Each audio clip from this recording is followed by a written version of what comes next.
Hello everyone and welcome to another edition of Up in the Air. I'm Meredith Fish and joining me is JP Nicola, who's here for the first time. Welcome to our team, JP. Thank you, Meredith. It's great to be here with you and I'm excited to be a part of the Up in the Air team. We are lucky to have you. And coming up on this week's episode, we will preview our Weather Risk Report segment, which resumes in our show next week. Plus, Hunter will have a look at the weather coming up for next week in our Climate Outlook. But first, let's take a look at the latest news and information from the Weather Enterprise and Climate World. Here is Update in the Air.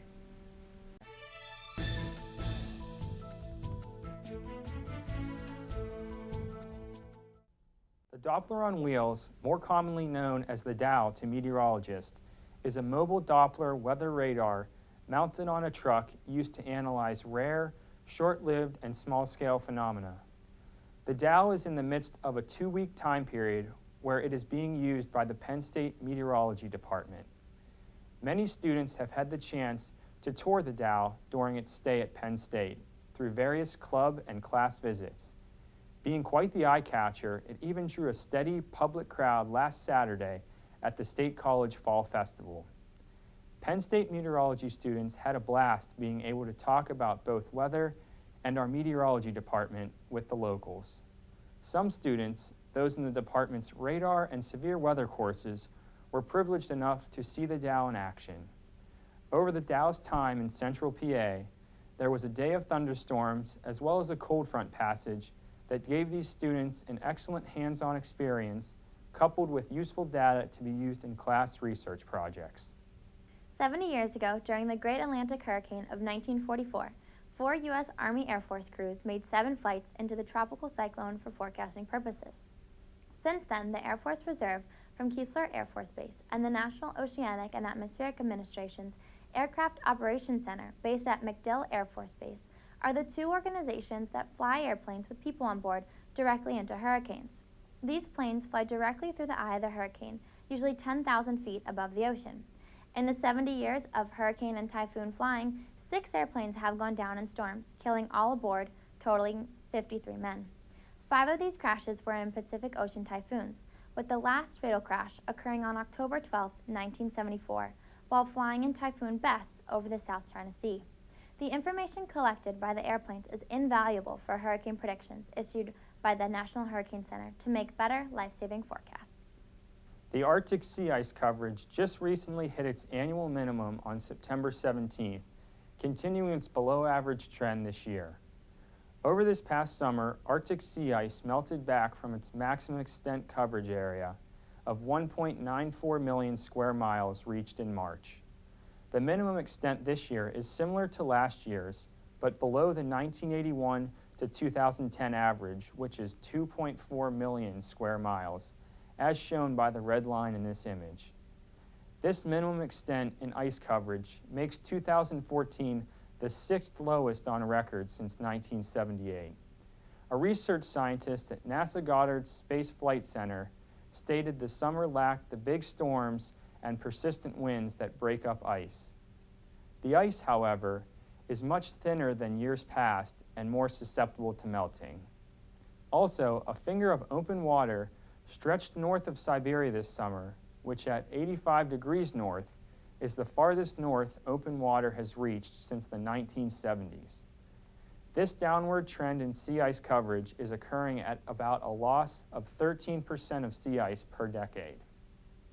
Lyme's disease, typically carried on the black-legged tick, is expanding its affected region both north into Canada and south in the United States. The majority of Lyme cases in the U.S. today occur in 14 states in the Northeast, Mid-Atlantic, and the Upper Midwest. This year, the Environmental Protection Agency added Lyme disease to the list of climate change indicators, as warming temperatures allow the Lyme-carrying tick to expand its geographical region significantly northward. The spread south into Delaware, Maryland, and Virginia show that climate change is not the only reason Lyme is spreading, but reforestation and the expansion of suburbia is perfect for the tick life cycle. Canadians, originally undeterred from Lyme disease, are seeing increases in reported cases, with 10,000 cases expected by the 2020s. In a parliament that rarely passes bills, passing a unanimous legislation promoting Lyme prevention and timely diagnosis and treatment shows the concern of a country proud of their healthcare system. As public health officials clearly see Lyme as an emerging disease, the Lyme Disease Communication Plan is hoping to increase physician awareness and diagnosis. Sao Paulo, Brazil is in an unprecedented drought currently, with the cause believed to be from the absence of vapor clouds from the Amazon that typically bring rain into the central and southern regions of Brazil. It is said by some scientists that this absence of rain is due to a combination of global warming and the continuing deforestation. They say these factors are reducing the Amazon rainforest's ability to release billions of liters of humidity from the trees into the air in the form of water vapor. 22% of the Amazon rainforest, as well as 91.5% of the Atlantic forest, which used to cover the entire length of the coastal area, have been lost to deforestation.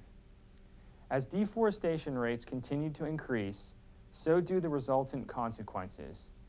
As one of Brazil's leading climate scientists, Antonio Nobre, states, the Amazon is a gigantic hydrological pump that brings the humidity of the Atlantic Ocean into the continent and guarantees the irrigation of the region.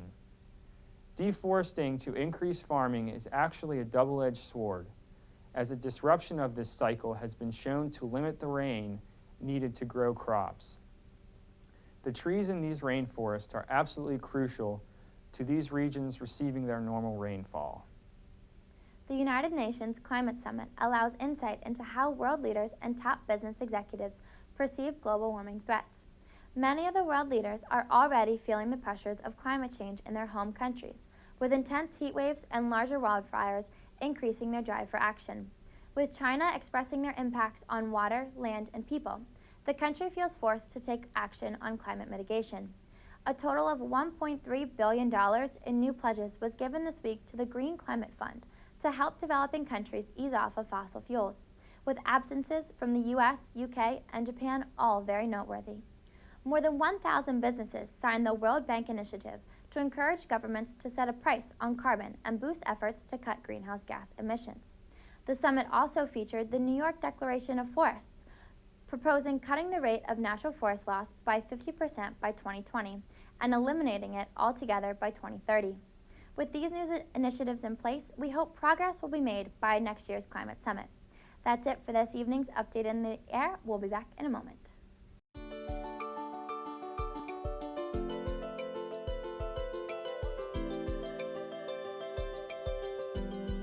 Welcome back. A segment featured on our show last fall, the Risk Report by the Weather Risk Management Club, will return next week.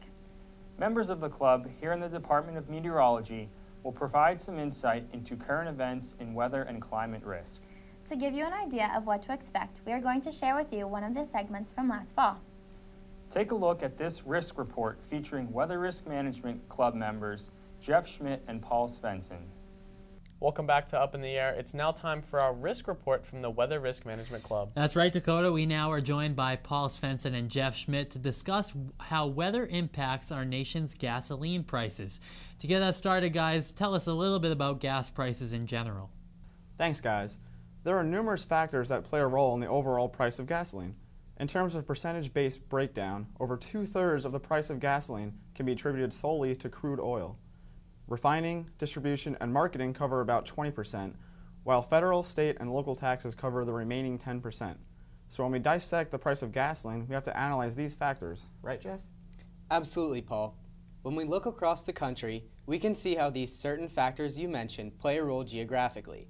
The image you see right now corresponds to gas prices per gallon in each county nationwide. You may be asking yourself why certain areas of the country experience higher or lower gas prices. Being that the Gulf of Mexico is a major source of crude oil, the gasoline prices around that area are generally cheaper. This refers to the green areas on the map, where gas is normally significantly cheaper than the rest of the United States. What about the other areas of the country, Paul? Well, both the Northeast and the western areas of the United States do not get all of their crude oil from the Gulf of Mexico. The Northeast is forced to import from overseas, while the West Coast is cut off from Gulf Coast supply due to the Rocky Mountains. This makes the West Coast susceptible to shortages and spikes in price. This is why both regions normally have much higher gas prices. What role does weather have in the fluctuation of gas prices? First off, gas prices tend to follow a seasonal pattern. Typically in the summer months, we find higher demand in gas, causing the price of gasoline to rise. This can be attributed to more motorists on the road due to vacation and general travel. In the winter months, the price of gasoline tends to fall for the opposite reason. Looking at the trend over the past year, one can observe the seasonal variation. What about other factors, Paul? Well, Jeff, in addition to the seasonal variation, natural disasters cause fluctuations in gas prices. Hurricanes in and around the Gulf of Mexico tend to have a large impact on U.S. gas prices.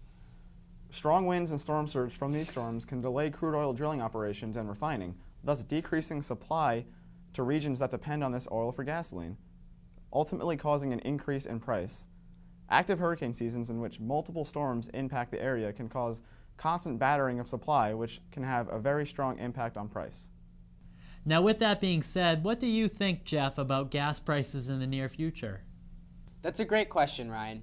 Based on weather alone, with an inactive hurricane season coming to an end and the approach of the winter months, gas prices should continue on a downward trend.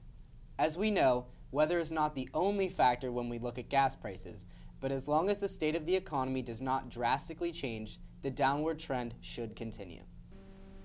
You can look forward to seeing reports like this beginning on Up in the Air next week. And it was great to see our old friend Dakota on there too. We definitely miss him, but enjoy having you on the team as well. Next week, look forward to seeing Catherine Cobalt and Josh Google with your risk report. Up in the Air will be right back after this.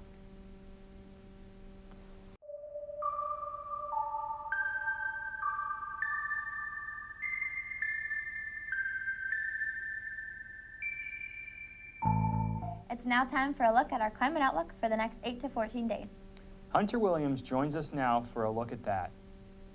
Thank you, JP and Meredith. I'm student meteorologist Hunter Williams here with your climate outlook for today. And as we take a look over the past week on the satellite and radar, you will notice the storms that moved through to start the weekend last week and through the southeast. Some of these storms did pack a punch and they extended up through the northeast as well. Behind these storms, much cooler air. And you will recall that on last week's episode, we were mentioning slightly above average air likely to move through the east. And you're probably asking what happened to that. And really, we will see these slightly above average temperatures continue through the next couple of days. We'll work our way back up to average, even well above average for a lot of people along the immediate east coast here and extending through the southeast, and really everybody east of the Mississippi enjoying some slightly above average temperatures through the next couple of days. Out west, a similar story. We will be above normal through the same same parts of the country that have been seeing these above normal temperatures the past couple of weeks out west, through Southern California, through Southern Arizona as well, and then continuing through parts of Texas, seeing these above normal temperatures. Now, as for the rain, we will see above average rainfall as well for much of the east coast, extending through the northeast, down through the southeast as well. The Great Lakes going to see some above average rainfall as well. Out west, a slightly different story. We will see these drier conditions for a lot of people here, extending through the southern parts of Arizona, through New Mexico, and also through Texas. A lot of the same people that are seeing these above average temperatures. And for the northwest, above normal rainfall as well. We will be seeing above normal rainfall for Washington, through Idaho, through Montana, and through northern Wyoming as well. Now, I did mention that we are seeing above average temperatures in the same place that are seeing these drier conditions. And what that means is we need to be on the lookout for drought. And the CPC did issue their seasonal drought outlook, this valid through the rest of the year. And you can see that they are predicting drought continuing through parts of northern California, through Nevada, and up through parts of Oregon and into Washington as well. And drought conditions likely to develop as well through parts of central Idaho here. So we'll continue to watch the possibility of drought developing here in these areas over the next couple of weeks. Once again, I'm student meteorologist Hunter Williams. Back to JP and Meredith. Thanks very much, Hunter. And that does it for this week's show. We thank you very much for joining us. Next week, join us for more news and information from the Weather and Climate Enterprise. Plus, we will have the first risk report of the semester. We have a lot to look forward to. That is for sure. Join us next time, Up in the Air.